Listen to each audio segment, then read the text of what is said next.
Hey, this is Mr. Jones, and I'm coming to you from my kitchen, also known as my improvised science lab. And today we're going to be teaching you how to sow seeds using a technique called the Say What method.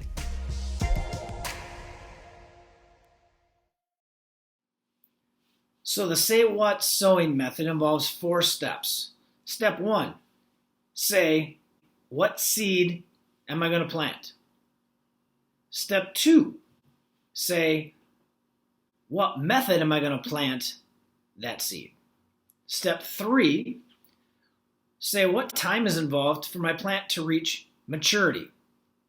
And step 4, say what materials do I need to do this? Hey, Mr. Matthias. Yeah, well, I've got all these seeds. I just don't know what type I should plant. I have these Gardener's Delight. I have some Roma tomatoes. I have some bush beans. I have some jalapenos. I have some delicious tomatoes. What do you think?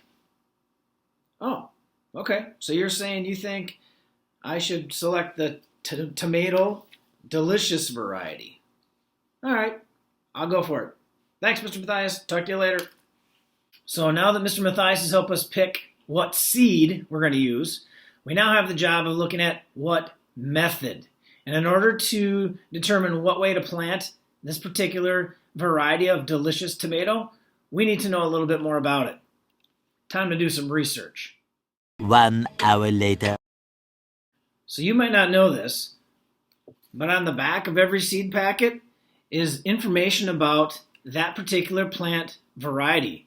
What's required to grow it, how long it takes, how deep to plant, when to plant, and how many days to maturity. Let's take a look at this delicious tomato and see what we find out. Well, first of all, it says it's an annual, which means it's a plant that needs to be planted every year. It says it needs to be planted in sun.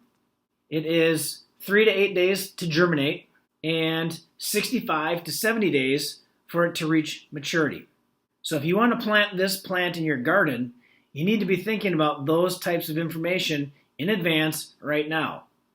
So there are 2 techniques for sowing seeds that are commonly used by people. The first one is called direct sowing.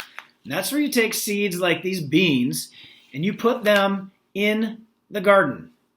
You let them grow on their own, and the only involvement you have in them is once they've germinated, you keep them watered and tended to.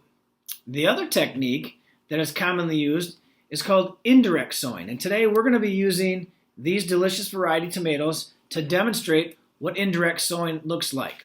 Indirect sowing involves giving our plants a jump start on their growing season. And we can do that by planting the seeds indoors, creating the right conditions for germination, and allowing them to grow inside until they're a little bit bigger and more mature and able to be planted in your garden. All right, so we know what seed we're going to use, delicious variety of tomatoes. We know what method we're going to use for sowing, and that's indirect. Now we need to figure out time. What time is necessary? I'd like to use these tomatoes on hamburgers and in salads and in pastas in July and especially in August. So if we're going to do that, and we know that this particular variety requires 65 to 75 days to reach maturity, now would be a good time to sow these seeds inside, get them to germinate, and start growing them here in the kitchen/science lab, and have them ready to go to plant outside sometime around Memorial Day. So some of you might be wondering why I selected Memorial Day as my time frame. One of the things you need to do when you're talking about saying what time is to consider when the average last frost is in the area that you live. And here in Wisconsin, the average last frost is like the 3rd week in May. So being prepared to have these plants ready to go in your garden the weekend of Memorial Day, which is after that, usually is a pretty safe time to be able to plant your garden. So again, for review, we know what seed, tomato variety. We know what method, indirect sowing in the lab. And we know what time, now. That leaves us step number 4, which is what materials do I need to sow these seeds in my house? So we're going to take a look at the supplies that you need in order to plant your seeds and get them to germinate. So the first thing you need are some peat pucks, or containers that allow you to have soil in them. Now these are the ones that haven't been soaked in water yet, and I'll show you what they look like in a second once they are. So you need some peat pucks, you'll need some water, you need a seed tray, which looks like this, with peat pucks that have been soaked in water in them. You're going to need some kind of sticks to open up the puck to place the seeds in with, or you can use your fingers if you want. And you're going to need a heat mat, which I'll show you in a little bit. Oh yeah, and one other really important thing, your seeds. But I'm going to try and show you what it should look like to open up your peat pucks so they're ready to put your seeds in there. If you'll notice, each one of the seeds are going to be placed in these pucks. And these pucks have an opening on them, but the opening hasn't really been the soil hasn't been loosened up yet. So what you're going to do is you're going to take those sticks and just open up just a little bit all the way through each of the pucks, loosening up the soil just a little bit so you're creating an environment where that seed can be placed in there and it can germinate in that loose soil and take in the nutrients and energy that are in there.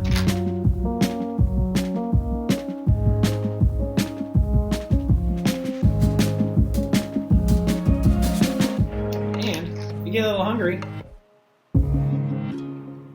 works pretty good. All right, so we have our seeds ready to go. We have our pucks ready to go.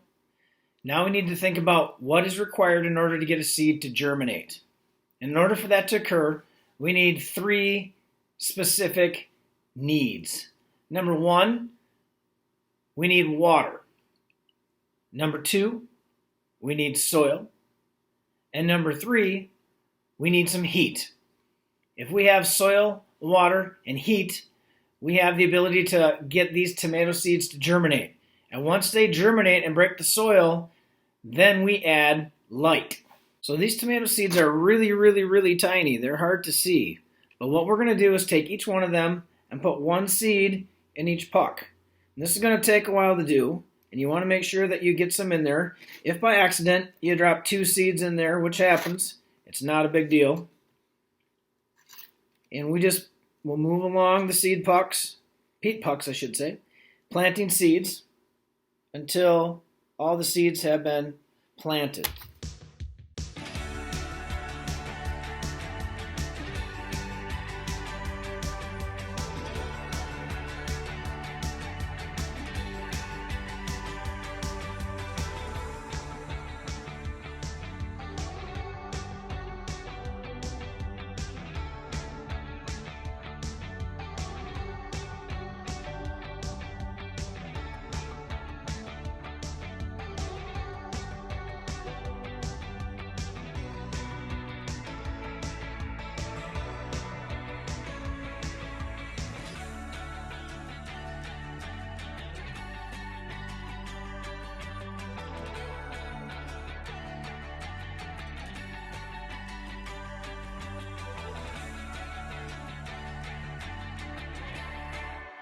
Whew, that took forever. So, one thing you gotta have is a little bit of patience, because planting tiny seeds in these peat pucks takes a little bit of time, but it takes a lot of patience. So we have all of our tomato seeds planted. We've created the right conditions for germination, except for one thing, and that's adding the heat. So that's our next step. All right, so we said our next step was to add heat. So here's our heat mat. Just plugs into a regular outlet. It generates heat. One of the 3 things we really need to get our seeds to germinate. So we put our mat down. We take our tray of tomato plants, put them on the heat mat, and then we put a lid on top of it. Close it in, create a little mini greenhouse. As you can see, sowing seeds can be really important. Oh, hold on a second. Yeah? Oh, hey, Mr. Mathias, how you doing? Yeah, I know you're calling to remind me about sowing seeds using the say what method. Yeah, we got what seed? Tomato. Yep. What method? Indirect sowing in the house. What time? Yep, we planted them now, so they'll be ready to go by Memorial Day. and I have all the materials all ready to go. In fact, I just put the stuff on the heat mat. What? Oh, good thinking. Hey, Mr. Matthias has a question for you. He wants to know, so what are you going to do? Going to get a chance to do some sowing of seeds for your garden this year? If you have any questions, let me know. We'll see you next time.